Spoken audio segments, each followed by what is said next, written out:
First you get the money, and then you get respect. If you ain't putting in work, then don't go begging for no checks. Get it how you really wanna. Do not start the year off behind the A-ball.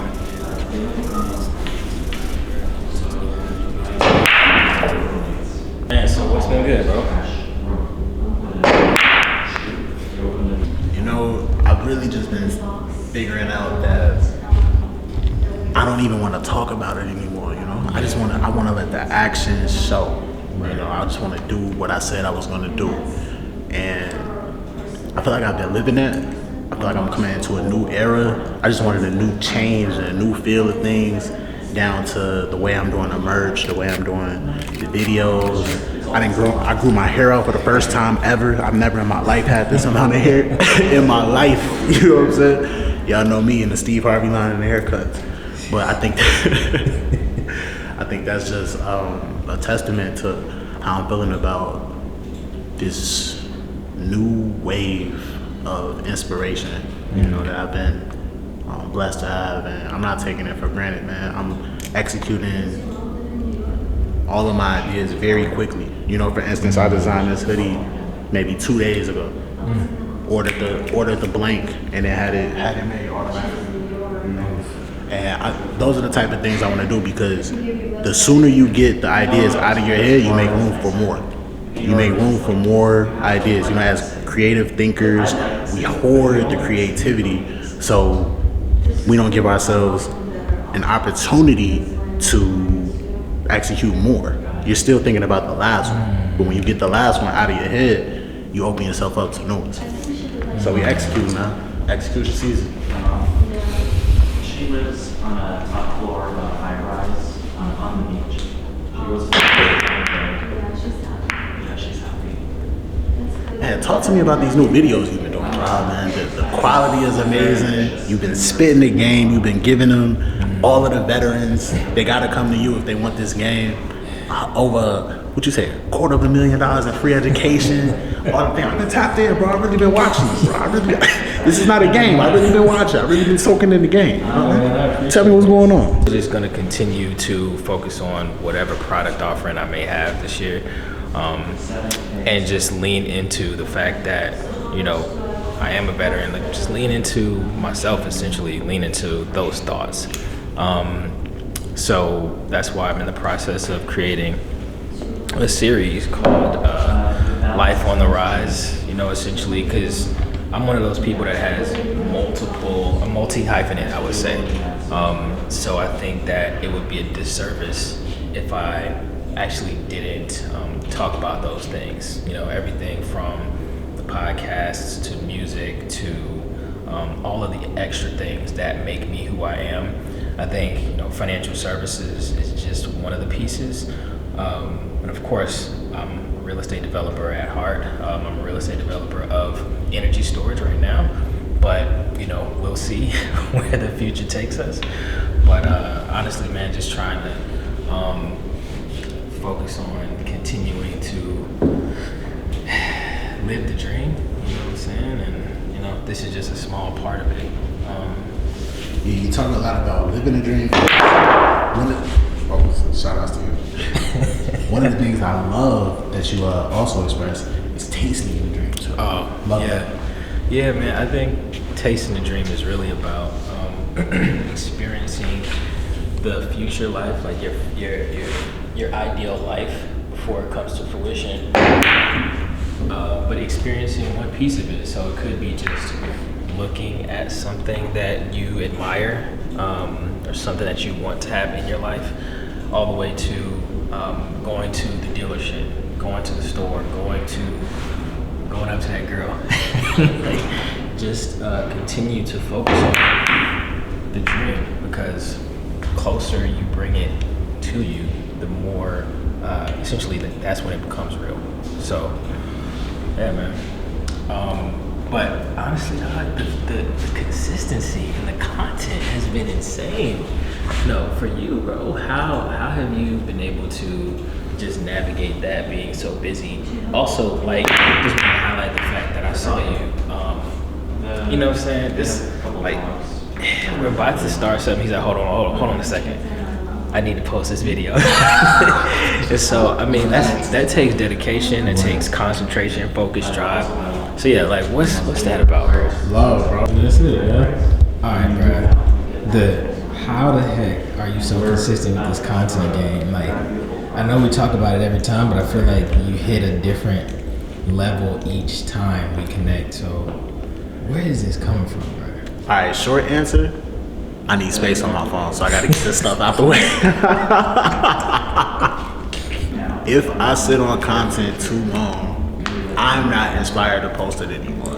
And I feel like I've gotten to an artist that I've worked with in the past for this very reason. They'll have an incredible song that they've written, produced, etc. You know, just be sitting in the stashes. They might send it to all their friends who will be like, yo, this is hot, this is hot. And then we'll look back like 2 months from now, like, why didn't that song ever drop? Oh man, that's old. I came up with something new. Like, no, bro, that's not old. It never came out. So the only person that knows old is you and me. Everybody else needs that. And I was always so disappointed in when I had those conversations because I felt like this piece of art that was special is never getting to get out into the world because the individual thinks that content is washed. It's not true. The content is brand new if nobody has saw it, bro. So to be the opposite of that, to not have that feeling about my own content, I push it out. Because at the end of the day, I know we've gotten caught up in the past, like, ooh, people might not like this. I don't know if this has the right XYZ, it might not be professional enough, blah, blah, blah. What is such and such gonna think? Who cares? As long as I like what I post, it can get 0 likes. Because the fact that it went up, whether it be in my story, whether it be on the gram, on the grid, or on YouTube, I like everything I post. And if I like it, that's all that matters. Here's a really good example. I've become more active on TikTok. You know, I use Instagram stories to express myself a lot, but I've been trying to convert that over into TikTok. So as I'm learning the TikTok game, it's kind of a different beast. You know, you're speaking to a different audience. TikTok is special in a way that you really just follow yourself. I found myself trying to follow the trends of TikTok, trying to use viral sounds, trying to edit in a way that I've seen on my For You page. So I ended up posting a couple videos and they weren't really organic to my style. I was using audio that I would never play in real life. Like I think I put, I don't even want to say the name of it. You go to my TikTok page, you'll hear some of the audio like, Brent, you don't listen to that stuff. Like, what's going on? But I thought this is what you had to do on TikTok to get popping. And then I'm just like, when I did make those videos and I posted them, for instance, I did a day in my life as a DJ at a corporate event. And you know, the video was cool, but it had like some corny build up or something that I saw somebody else use and I kind of just copy and pasted it, made it me. It did okay. It got like, you know, over 1,000 views or whatever, but I felt terrible about it. I'm like, bro, if this is TikTok creation, I don't want any parts of it. I just felt whack. Like, bro, this is not me. This is not what I do. This is not how I talk. Come with me. Like, I don't do that, bro. That's not organic to me. So I had a problem with that. Fast forward a couple videos later, as I'm still getting my feet wet in the way that TikTok is supposed to operate, I post me going to Peter Luger with one of my friends. In that video, I do me. You know, I shoot it the way I usually would. I do the edits the way I usually would. And most importantly, with the audio, I put a track by Westside Gunn. I'm on TikTok, probably don't know nothing about no Westside Gunn, but I like the song. So I use that as the audio. Lo and behold, joint got 170,000 views. Everybody in the comments is like, oh, perfect song choice. Oh, this is great. And that just shows me like, don't follow what everybody else is doing. People want my unique take on the world. People want your unique voice. We don't want a copy and paste of everything that everybody else is doing. We want you and your individual perspective that you can bring to the world. Avoid trends at all costs. Never follow a trend ever. Run far away from no trends. And I guess while I'm on this topic, another beef I have, stop using ChatGPT for all of your Instagram captions. Stop. We can tell. And don't get it twisted. I use ChatGPT as as well, because it's an amazing tool. Artificial intelligence is an amazing tool when used correctly, when used to organize your thoughts and ideas, not to speak for you entirely. Y'all think we don't know that all of those captions that you writing are ChatGPT generated? It's very easy to tell. Let me show you how. They'll have a caption that says, "It's not about XYZ, it's about XYZ." That's clearly ChatGPT type of lingo. Anytime you see something that has some sort of like hyphen with it, like whenever you're doing about this, no, it's about this. Like, that's ChatGPT generated, right? And we can tell. And the most disappointing thing about it is that it is creatives that I've admired and been inspired for years, that have a very unique, authentic voice and story to tell, and have such a great way of expressing themselves through their content. And even they have succumbed to letting ChatGPT speak for them through their captions. We're losing recipes to robots, and it's y'all fault. Y'all are supposed to be the leaders of this whole creative thing, and you letting a robot speak for you, and it's not doing a good job, and I can tell. So, with love, I'm calling you out. Stop using ChatGPT for your captions. But yeah, so that's my rant for today. What you want to rant about today, bro? No, I wanted, You know what to I'm go, I wanted to go back on that point about, essentially not posting the song. I heard Joel Santana say something about that, where he has hundreds of songs in the backlog, and he was just going through. Basically, he didn't say this word, but it's going through insecurity around his music, because the old music, he thinks his old music that was never released is just not viable. But I don't think that's true, because honestly, for years I've been thinking to myself, what's up with this Joel Santana? Like, where is this dude at? And to that point, we got a song that's almost a year old that I have not dropped, which I'll probably drop at some point. So yeah, man, people have to push out those ideas. You're right. And I think that's part of I think part of it is about like being comfortable, being actually confident in who you are. To that point, actually, around ChatGPT, I actually had ChatGPT help me write a message to myself. I said, "Hey ChatGPT, I feel XYZ about XYZ. Give me a pep talk." And it said, "Robert, you are great because of this XYZ." Had bullet points, and then at the end it said something to the effect of "boss up," and I say that all the time. So I think the intelligence piece of it's picking up what we're basically inserting into the system, and I think it does work if you use it wisely. And I totally agree with you. I use ChatGPT so much, it's almost like one of my friends at this point, because it knows exactly who I am, how I feel, how I talk. I even tell it, like, talk to me in my brand voice, or talk to me in my tone, and it knows that. I have a thread. I have several different threads with ChatGPT. I have one where I discuss all of my DJing, whether it be pricing, whether it be strategy, whether it be party preparation. I have one thread that's very personal, that has all of my deepest, darkest fears and family, and it's like my therapist thread through ChatGPT. I also have a thread where I'm hashing out all of my business ideas and my strategies. And I have one thread where I just ask it random things, conspiracy theories and whatever. So yeah, I'm a huge fan of ChatGPT. Do not get it twisted. I use ChatGPT a lot. That's why I could tell that y'all using it because I use it all the time. Where I don't use ChatGPT is when it's time for me to talk, or when it's time for me to express myself. Because people are following Story King Brent. They're not following ChatGPT. ChatGPT is a tool that I use to execute on my vision. And using that tool, I use it as a guidance. Here, give me strategy, woo, and I bounce ideas off of it as if it's a personal assistant. Would you let your personal assistant get up there and talk for you? You wouldn't do that. So again, when y'all typing out these, write a caption for me, blah, blah, blah, stop copying and pasting it. Like, yo, did y'all cheat on papers in grade school? Like, you know what I'm saying? Y'all the type of people that would have made it hot and used the same exact words and everybody would have got expelled for cheating. Y'all really getting on my nerves. I'm getting irked just thinking about this.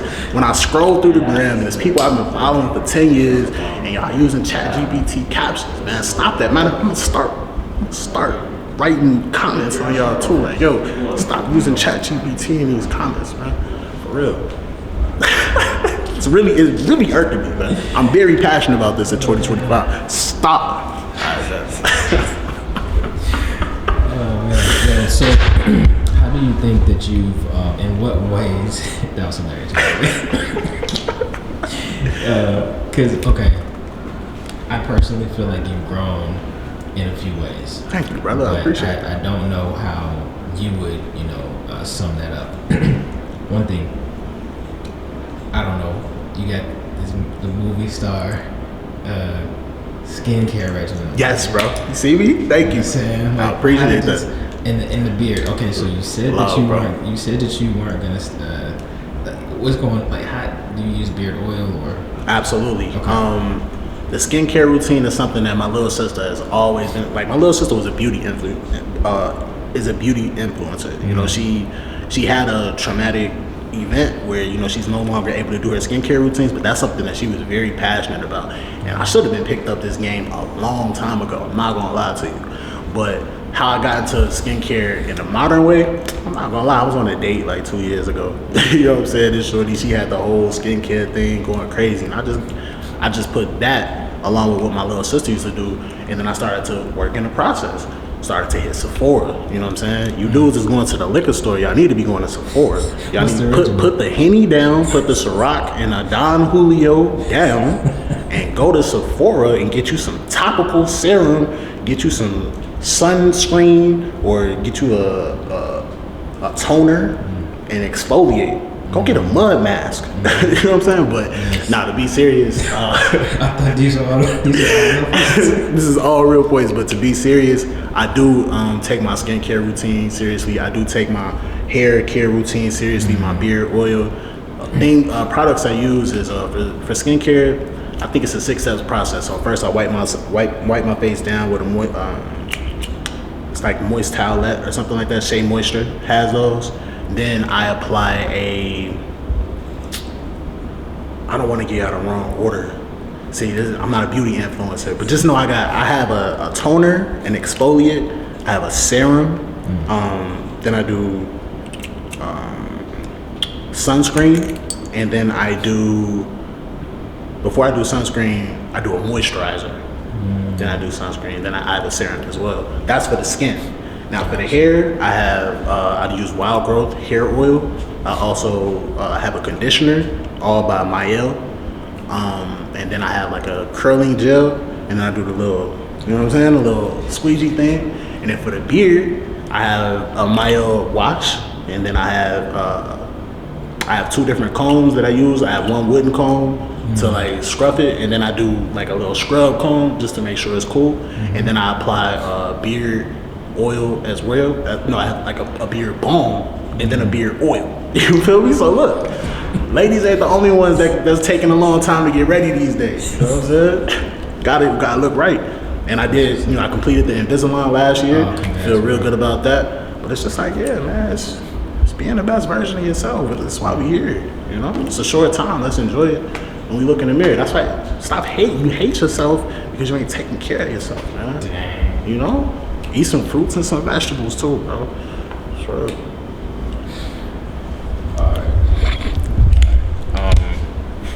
Yeah, man.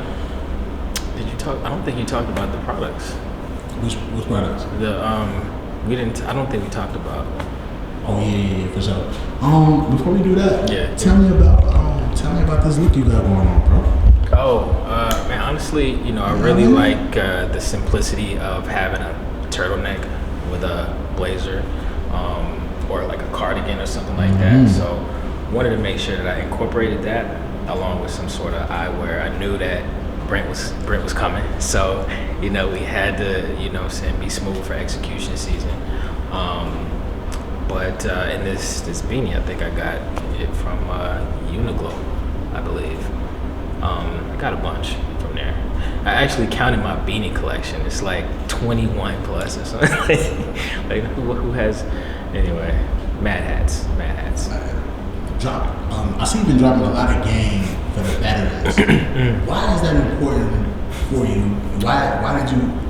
First off, just talk about the new show in general. Because I think you already pumped out 2 episodes, maybe 3. I haven't checked today. I feel like you probably put out another one. Not yet, but tell me about the inspiration behind the show. What you're trying to encapsulate.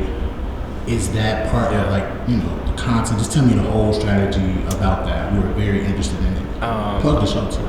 Yeah, man, it's called Life After the Military, but also, it's going to transition into life on the rise. So life, on the rise. And so we're going to go through the different verticals or, aspects of my life through that because, my life isn't just, my job, and then my life isn't just, my family. It's just, I want to incorporate all of those things. And I want to incorporate the best practices from those experiences that help me get to where I am. So, yeah, I mean, I think also it was inspired by the craze on YouTube, and I don't think it's just a fad. I think YouTube is truly a resource for people to essentially find new opportunities for growth and also find people that look like them on the platform. So I think since I think there probably are a lot of people that look like me that got out of the military and want to figure out how to get at least hundreds of thousands of dollars in educational value. You can figure out how to do that through watching my content.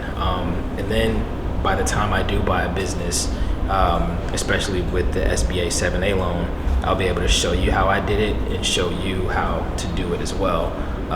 So it won't even be only from a veteran's perspective. It'll be from, black man's perspective in 2025. Somebody that's, a father, a husband. So yeah, just trying to share all of the different aspects of my perspective through this YouTube, man. So appreciate you for highlighting that, bro. But your YouTube joint, What's going on? Yeah, man. So I have the Decide to Finish show, which is more of It's fire. more of a serious take on my mantra, which you all know, and where I'm either talking to entrepreneurs about their journey, or I'm explaining my journey and my unique perspective on things. I recently also just started Tell the Story Radio, which is the other side of the Decide to Finish show. It's going to be a little bit more lighthearted, where I get to give you all the more controversial takes, so-called controversial takes that I have. To me, they're just takes, but everybody else seems to disagree with them, whether that be within music, social life, politics, things of that nature. I had a lot of really good traction on the last episode where I told people that GNX album wasn't it. The Kendrick craze. I'm not drinking the Kendrick Kool-Aid, but everybody else is. But that's some of the things you can expect from Tell the Story Radio. 2 new ideas that I'm cooking up is, should I just drop it? I think I'm gonna drop it on execution season. We're gonna be doing Decoded by the Griot, and I Am the Griot. So it's actually a conversation I was having with ChatGPT, and they used the word griot, like GRIOT, and I was like, what is that? So I got to, they said ChatGPT said you're like a modern day griot in something else. So I got to Google and I was like, what is that? And it's an ancient Western African storyteller to the royalty. And it was like this griot is like the liaison between the royalty and the lower and middle class. And it kind of tells stories that are carried on traditionally and generationally through oral talk. And I was just like, wow, this is something that I am, So I feel like I'm going to use that platform to talk about more of the Afrocentric things or the conspiratorial, historical aspects of my personality, because I'm a multifaceted individual, and those are things that I'm passionate about as well. And I have a lot of knowledge and perspective to share about that as well. And in addition to Decoded, you all can also expect to hear a lot more from me on just the production side. You know, I'm working with different artists, different music things, and just taking you along the journeys that I have with, you know, one of my main clients, Pop Tart Poppy. You know, we might be in LA, we might be at Revolt World, anywhere. So taking you all on those two journeys. But yeah, man, Decoded by the Grill, coming soon. Inside the Finish Show, Tell the Story Radio, YouTube, Story King Brent. Yo, so a lot of people might think, how the heck does he have time to do this? How are you, man? I think we've talked about this before. Yep. But I think as we continue to introduce more things in our lives, the question continues to be, how are you doing this at this time? Man, some days you really just lock in. You know, I was having a conversation with one of the clients that I shoot videos for, and it was New Year's Day, and of course I DJ'd on New Year's Eve until about 6 a.m. You know, I probably got to sleep around 6 a.m. And then by noon I was in Newark, New Jersey shooting content, and he was just like, "Wow, bro, like, what do you do?" Because I don't drink coffee, I don't do drugs, I'm not stand up or anything like that. It's just, I'm the type of person, if I'm awake, then I'm awake. It's no point in being awake and sleepy. Like, oh, I'm so tired. Like, you're not helping nobody. You know, so work. But then, gotta have a crash day if you need a crash day. Because if you don't do your own crash day, your body gonna crash on you. So yeah, I feel like you can, I know, knowing myself personally, I can go a good 2 weeks strong. Like, maybe 3 to 4 hours sleep a day, just really getting it in. But also, I'm privileged in the sense that, you know, I'm a bachelor, I don't have any kids, don't have, you know, a wife or anything like that, so I can really put that time into myself. But I'm very intentional about getting my to-do list done. You know, I have a list of things that's never ending, and I just have to keep getting through that list. So I think something that happens to a lot of people is that they sit down to do that thing, whether it's, you know, post or edit, or, you know, send messages to potential clients, anything. And I think the pang of loneliness hits them, right? And I think that you fight through that. You know what I'm saying? Because you seem to be fortified in that way, or fortified your mind in that way. How do you get through those moments? I know that I'm a person that can get easily distracted. So even, I know Rob was about to tell you all the story. Before we even started filming this, I had just got back from the Ice Cold exhibit at the American National History Museum, which, by the way, was a disrespect to hip hop culture in its entirety. I mean, you have this, first of all, I'm not from New York. I didn't know that the American National History Museum was humongous. This joint was like the Louvre or something like that in Paris. I had no idea it was this big. So I was getting really excited about the exhibit. I've been wanting it. It's been there for a couple of months. It's shutting down this Friday. I finally made it up there to shoot it. So as I'm walking through the museum, I'm seeing, you know, huge Tyrannosaurus Rex. We got a room full of like ancient ladybugs. We got a room full of like rocks, you know, rocks and gems. And I'm talking about, this stuff is grand. Like, the ceilings are 100 feet tall. It's just amazing. So I'm like, oh man, I can't wait to get to the hip hop jewelry exhibit. So I'm like, where is it? You know, I'm walking around, like, the museum is huge. I'm like, okay, where is the hip hop jewelry exhibit? Well, we get to this little closet in the back of the museum, and we open it up, and this is the jewelry exhibit. Now, no disrespect, you know, there are several historical pieces. It was laid out, they had the knowledge going on. But in comparison to all of the other things that were in the museum, this room couldn't even fit 40 to 50 people in there. There's like, we're all in there just trying to, oh, can I see? Like, it was such a small room. And to stuff 50 years of magnificence in one little corner in a closet of a museum that has obviously hundreds of millions of dollars worth of funding and space and grand spaces where you have 100-foot high ceilings, to throw the history of hip hop jewelry exhibit in a back corner in a closet, to me, scream disrespect. It shows that that's how they feel about our culture. And we need to move that exhibit to like the Smithsonian in DC, or somebody needs to just rent out a gallery down in one of the gallery districts or something like that, because that's not cutting it. And I'm disappointed in the fact that it was marketed in a way that it was so spectacular. Not saying that the contents within the exhibit wasn't spectacular, because it was, but the presentation of the exhibit was highly disappointing. And to me, it was very eye-opening about how the museum felt about that content. That's just my personal opinion. Long story though, I wanted to post those feelings on my Instagram story, right? So I knew that once we started shooting, the next 2 hours or something like that was gonna be tied up, you know? And when I'm done with this, I don't wanna be thinking about an old idea. Remember, we just talked about not thinking about old ideas. So I knew I had that thought, so why not just take 5 minutes, lock in, and get that out the way? You don't have to think about it anymore. I probably would have thought about 3 more new posts by the time it's time to do that. So that's what I mean when I say, when you have these ideas as a creator, sit down, take 2 minutes out your day and just get it out the way, get it out your head. Edit that, whatever it is, send it out in the world, post it. Don't leave it for later. You're gonna have something else later. Your mind is moving 100 miles per hour. Help it. Right. So I think any hooper would agree that whenever you go out into the game, you need a set of moves, and I feel like you have a certain playbook for creating content. I do. Talk about that, bro. I think it's important to be recognizable. I observe, I come from a marketing background, and my degree from Howard University is in marketing. So I always see things from a marketing perspective, an operations perspective is what I had on Wall Street.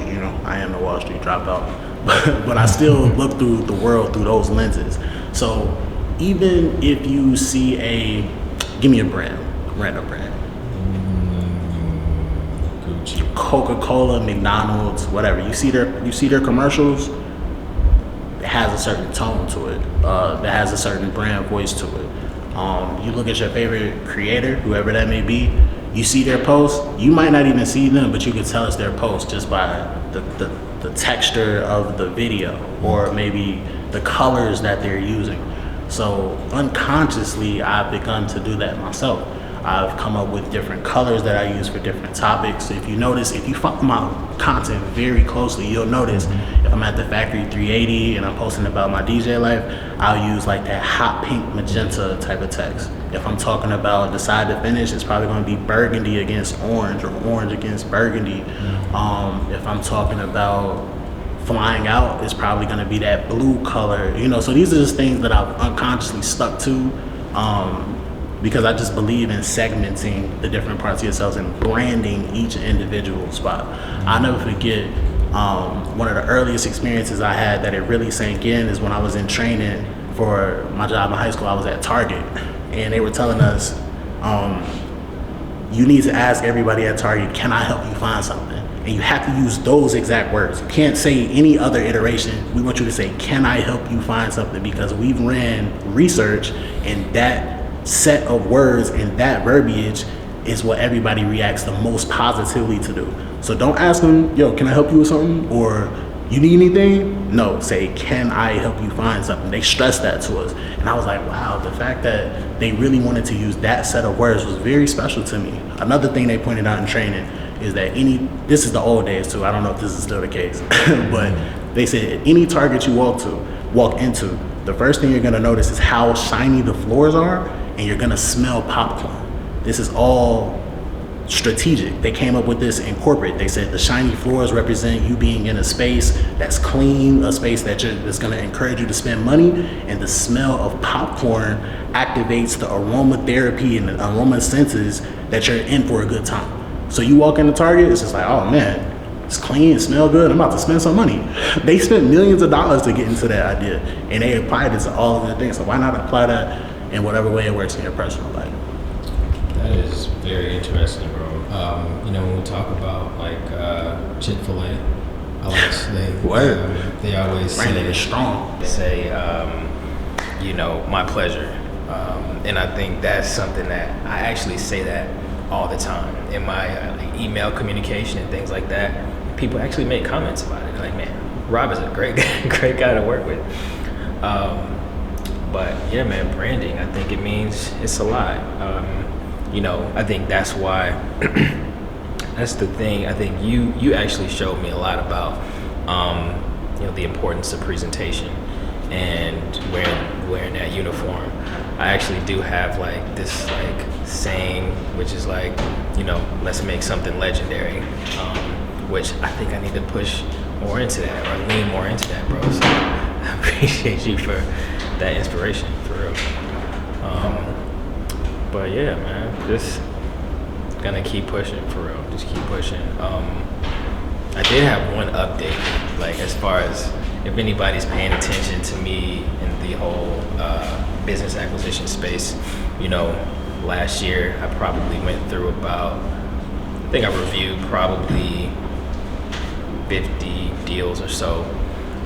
Got one LOI. Actually, last year I got 3 LOIs signed, which in the searcher space is huge. But one of those LOIs was a $15 million business, and long story short, the owner, we ended up having a great relationship, but he wanted too much for the business. So all of the private equity firms that I made connections with, they actually, they were like, hey, he wants too much. I mean, if you can get him down, it'll work. So long story short, I was able to garner the interest for, big deal, a decent sized deal for somebody that hasn't acquired a business before. But now we're working on two more signed LOIs, but more to come. But to anybody that was waiting on that, just a quick little update. Do I consider it merch? I don't want to necessarily say yes. I mean, I guess yes, but I want Decide to Finish to be bigger than Story King Brent. I don't even want to necessarily have it attached to me. Like, there's nothing that says Story King Brent on here. And Wall Street Dropout, you don't have to go to Wall Street to be a Wall Street Dropout. It's just more so a frame of mind. It's an ideology, just like Decide to Finish is. I liken it to Nipsey's Crenshaw movement. People that are not from Crenshaw be rocking a hoodie because it just defines the marathon, which is a state of mind. Decide to Finish is a state of mind. Wall Street Dropout is a state of mind, not necessarily Story King Brent merch. So I don't want it to be a merch. I want it to be a movement. They go quotable for you. You know what I'm saying? Yeah, man. I just want to have an embodiment personally of just an expression of my creativity. So let me talk to you about the inspiration behind the reason I chose this design. One thing that I realize is that a lot of people may not have the reference points that I do. So I might put out something like that, and you might say, man, that's a fire design. But this is inspired by the late great Virgil Abloh and his original clothing line, Pyrex Vision. I think back in 2012 or 2013, they used to take old Polo Ralph Lauren rugby shirts and throw Pyrex Vision 23 on the back of them. And that's really what kicked off his whole venture, and that eventually turned into Off-White, and that eventually turned into Louis Vuitton, but it started with that Pyrex Vision. So I'm like, yo, I always admired that, and I put my own spin on it and said Decide to Finish. But that's where that inspiration came from, and that's the DNA that I want to be wearing on my body as I run through the world. I want to get to a point where I don't even have other clothes. I'm only wearing things that I Decide to Finish every day. Just like if you ever saw Nip, he only had on the Marathon clothing. Or back in the days when Jay and them had Rockefeller, they realized they was wearing Iceberg and all of that before. Then he said he looked in the audience and everybody had Iceberg on. He didn't own Iceberg, so he was like, let me put all of this energy into Rocawear. And Rocawear, what do you say, 18 million in like 18 months? You could BS with rap if you want. I need to listen to more Jay-Z, man. Listen to more Jay-Z. But it's that ideology that I'm having with Decide to Finish. That's what's up, bro. Peace. Last name. I ended 2024 on a 7-day water fast, which means that for 7 days, the day after Christmas, all the way up to New Year's, I didn't have any food, any solid foods or anything. What I had was 2 scoops of sea moss gel in order to take my vitamins. I took all of my necessary vitamins at the beginning and the end of the day, but during the day I only drank water. Sometimes I drank carbonated water, 0 calories. Sometimes I drank tea, no honey or anything extra, no sugar, nothing added to it. But I use that because I wanted to go into the new year completely bare. You know, I wanted to cleanse everything from this old year away. And I encourage everybody to get into fasting. You know, I had to do 7 days because that's admittedly pretty strong. You know, this is my second time doing it. My first time was a little bit rougher, but this recent time, I really only had problems on day 5 where I felt really depleted of energy. That's besides the point. Fasting gets you closer to God. You know, it rids your body of all of the extra excess and stuff that you have, and you really start to realize how powerful your mind is. You know, so you would think if you went 3 days without food that you would just be bare, but the real thing is, like, your body can go like 20 days without eating any food. It just adjusts to itself, and you'll realize that when you don't have the mindset of thinking about what you're gonna eat every few hours, multiple times a day, you have time to think about you, and you have time to think about what you want to do, what you want to be, how you want to show up in the world, and what you want your legacy to be. So I encourage everybody, even if you only could do maybe 2 days, try out a water fast. Get closer to yourself and get closer to the source. So I'm essentially starting out focused on helping doctors. I'm going to test out different models, but essentially I believe that doctors, lawyers, and other professionals that essentially make a lot of money, I think they're well equipped to buy a business, and I think some of them don't have the capacity to build a system in order to do so. So for example, if a person is 3 years out of I know they have med school, but then you got to do a residency. So let's say you have 3 years of like experience as a doctor. You can go and buy a physician's office with no money down, and I can help you just get the money, actually get the loan to do it. So it will typically be an SBA 7A loan or SBA 504 loan, or even an SBA Express loan. But essentially I can help you do that, essentially to make the whole process easier for you, because you can go to bizbuysell.com and you'll see a whole bunch of businesses there that you may like. The problem is everybody's doing that, but in addition to that, it's going to take you longer to connect with a broker, because you don't know, that deal may have been up there for a month, a year, who knows. But with a specific system that's built for you and for the businesses that you want to buy, and even the market, the location that you're in, all of those things matter. And so I can just help create a tailored system for you. I just finished a program called New Majority Capital. It's sponsored by JP Morgan, and it essentially helps business owners, especially minority business owners, acquire businesses. So that's one of the private equity firms that I work with, in addition to a couple other ones. But yeah, bro. Wrap up the episode for us, bro. Man, at the end of the day, like, all of this is really all about executing upon your vision just a little bit every single day, and eventually you will see the growth. You will see the things that you want and the things that you need in your life. And so, Decide to Finish is going to be and is one of those. Honestly, I have a Decide to Finish shirt. It's one of my favorite shirts. I hardly ever wear it because I want to preserve it. So that's what this dude is already building. He's executing. He is doing everything he's supposed to do in order to make his dreams a reality. And I'm taking a page out of his book and trying to do the same. I got some hoodies that I made, so I might post that. But yeah, bro, just want to end the episode by saying I appreciate y'all for rocking with us, and I'll see you on the next one. Fire, bro. What you about to say? Oh, I gotta say something. Yeah. 2025 is here. Don't let it be another year where you say next summer I'm gonna do this, next year I'm gonna do this.